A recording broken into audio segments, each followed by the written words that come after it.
क्यों ये हमारे ऊपर नाइंसाफी हो, बहुत जुल्म हुआ।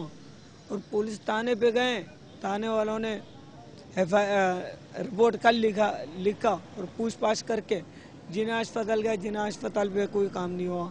इंसाफ की फरियाद करता ये शख्स इब्राहिम हैदरी का रिहायशी मोहम्मद इस्माइल है, जिसकी 9 साला मासूम बच्ची इतवार को एक दरिंदा सिफा शख्स की मुबैना ज्यादती का निशाना बनी। 2 रोज गुजरने के बाद भी सरकारी अस्पतालों की इंतजामिया की जानिब से मुतासरा बच्ची का मेडिकल चेकअप कराने में ताखिरी अरबे इस्तेमाल किए जाने के बाइस कराची प्रेस क्लब के बाहर एहतजाज करने पहुंचे।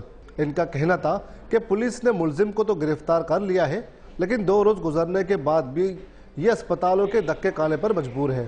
फांसी पे लटकाना चाहिए ऐसा बंदे को, क्या 2 बच्चे का बाप होगा हमारा, एक छोटी सी बच्ची को जुल्म कर रहा है वो।